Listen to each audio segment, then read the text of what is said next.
Hi, I'm 1 year post-top surgery.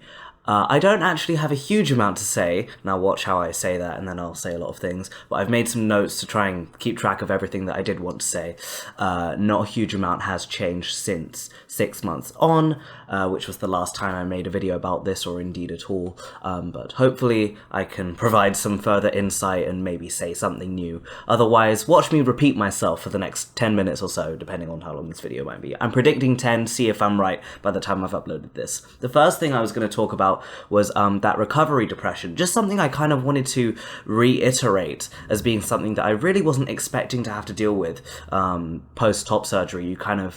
Well, I knew that post-op depression did exist, but I didn't foresee how and why it would happen and for how long. I think I can say my post-op depression lasted for about 2 months after surgery had taken place, and it was 2 of the most painful months of my life, mainly just due to feeling so helpless, unable to do anything for myself. You can't really take care of yourself properly. It was during lockdown, so I didn't have anyone to take care of me. There was nobody in the house. My beard got all horrible and groggy. I was always sweaty. I could barely take showers. I was always scared I was going to do something horrible to the scarring if I did. The micropore tape that I was given didn't really agree with me. I've seen some people actually saying to purchase Mepitac tape, which is more of like a silicone mix with something else, which is apparently nicer for people, but I would keep peeling off the micropore tape and it would keep on basically tearing open the scar, the scabbing at the time. It just wasn't nice, it wasn't pretty, it made me feel quite rubbish about the whole recovery process, and on top of that, it does just make you just shrink inwards into yourself for a while up until you actually feel able to do everything for yourself again, and you get to live life and reap the benefits of the surgery you just had, and you're not, completely immobile anymore. But that's something I want to note was definitely there as kind of like a negative to begin with, and then I move on to all of the positives that there were, because the positives definitely far outweigh the negatives. Pretty much all of the feeling has returned to every part of my chest. I know quite a lot of people, there might be some numb patches or bits that they just don't get sensation back in. I mean, maybe, there are parts of it where it feels still strange and sensitive, but I can feel the touch. Maybe that is numbness, I don't really know. For example, I do wrestling and contact sports and that sort of thing. The fake kind of wrestling where, it's stunt work, but you do know what's going to happen. But you'll get grabbed a lot, and if I'm grabbed kind of in this area a bit too hard, or even not that hard, but in a way that kind of stretches or squishes together, like the skin like that, on top of the scarring, it can be way more painful than you would expect it to be, and you're also just not used to the sensation of being touched in that area, so it kind of makes you go, get off me. That's been something to get used to, but for the most part, I'm just glad that I can at least feel everything. I don't have any numb patches, really. I was expecting not to be able to feel nipples at all, because they literally take them off you and then sew them back on you when you have double incision, but I can feel them, and they go hard and they go soft, so that was a nice surprise. I'm happy with the colour on the nipples as well. Obviously, I'm going to be happy with the colour. It's the same colour as the original colour. But the risk is that if your scabs fall off too early from the nipples, then not all of the colour comes back. And in one of my nipples, not all of the colour did come back completely perfectly, but it is now become such a minimal difference, which I'll of course show you in a bit, that I even forget about that whole ordeal. I was upset about it for a while because the difference was quite visible, but it really isn't anymore, so it really doesn't bother me. It just looks normal, which I like. I'm happy with the scarring as well. I'm happy with the placement of the scars. I asked for them to be quite straight, and the surgeon was thankfully very willing to listen to my preferences for how I wanted the surgery to look in the end. And I asked for quite straight scarring, and he was able to deliver on that.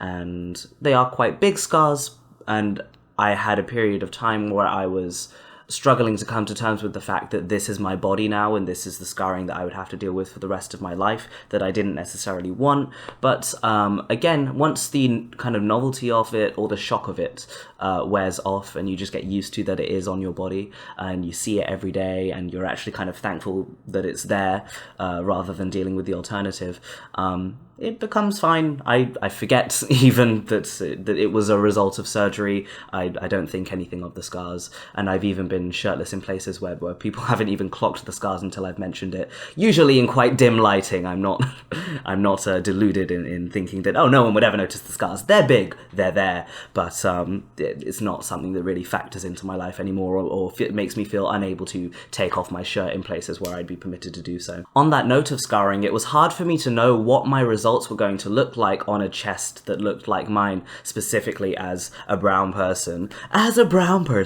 But it can be difficult when all of the results that you're seeing, or the vast majority of them, are on skin tones that do not in the slightest match yours. The scarring is also going to look different. The colour of the scars, the way that they're going to heal, whether they're going to be raised or not. Mine are only ever so slightly raised, but not really. And whether or not they're also prone to stretching as well. That all of those can be completely different factors depending on the type of skin that you have. I was fortunate enough to be able to go with this surgeon that did have a few more results that I could find on skin tones that were similar to mine, but I still had no idea how it was going to look. So I'm just quite relieved that I am very happy with the way that it looks, and it looks natural on my chest, I feel. Of course, I only went and actually forgot to take my shirt off, and I look a bit insane because I just came back from wrestling, but here is what we look like 1 year post-op. I'm very happy with it. The room is so messy. I know, we don't need to talk about it. I think it looks good. Very happy. Scarring goes, you can still see the scars from where the drains were. That's fine, it's not a problem. I assume they'll go away someday. Even if they don't, that's okay by me because they're so small and unnoticeable. Very thin scarring here. It's sensitive in this area. It's actually a bit bruised now that I'm looking at it. That must have happened during wrestling. But it mainly gets a bit sensitive in this area, I think, because it's right on top of a rib, which is not fun. Yeah, it's actually a bit bruised today, which I've only just noticed now. Oh well. And yeah, this is where the scar kept reopening when I was having that seroma problem. So it did widen a bit, but it's also very flat and just fine. It doesn't bother me at all. And then this one, and again, tiny bit of bruising there. That's only just come up today, actually, so don't worry about that. That's if you're not getting thrown onto a mat multiple times, I wouldn't worry about that. But it does feel more sensitive than any other part of the scar, just because it is sitting right on top of my scrawny little ribs. Other side, drain site again. Then one nipple. And this was the nipple that had the slight discoloration, this little pink bit in the middle where the scab fell off a bit early, and it's also a bit dark on parts around it. It really doesn't make a difference now, though. It's barely noticeable. I didn't even have to get a tattoo for it or anything.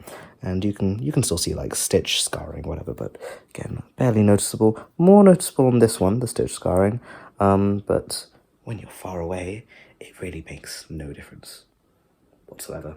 So, very happy with my results.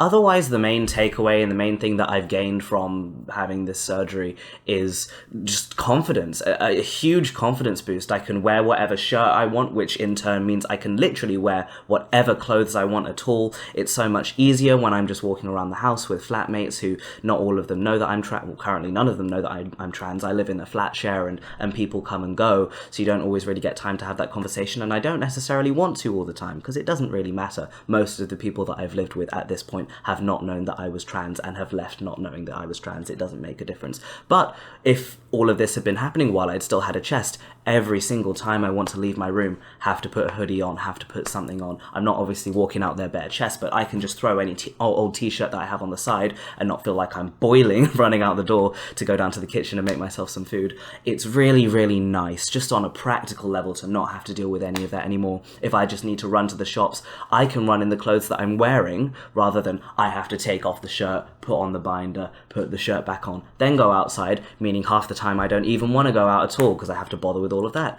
It's just meant so many more things that I no longer have to think about, that used to just add little stresses and inconveniences onto my life that would then have you spiraling back into that place of, none of this would be happening if I wasn't trans, which is pointless to be thinking about. And there's many great things about being trans as well. I quite like the person that I am, and I wouldn't be the person that I am if I wasn't trans.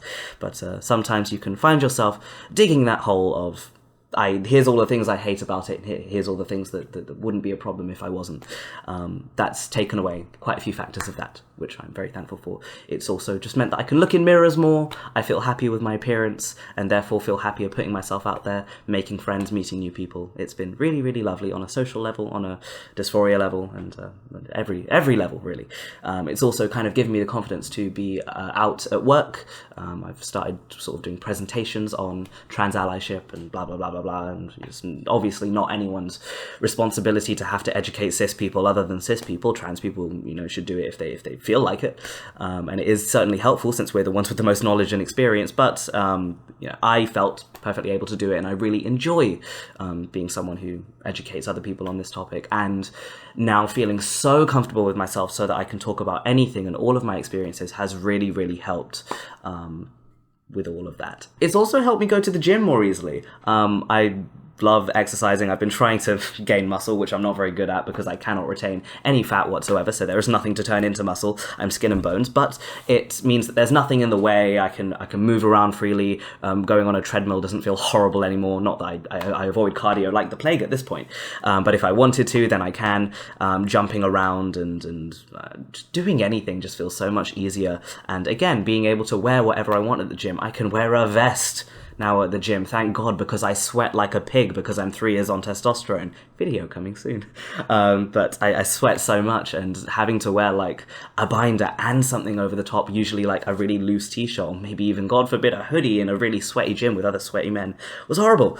So that's just made life so much easier on that front as well. That's about all I have to say to update on the top surgery situation 1 year post-op. I just feel quite thankful that I've made it.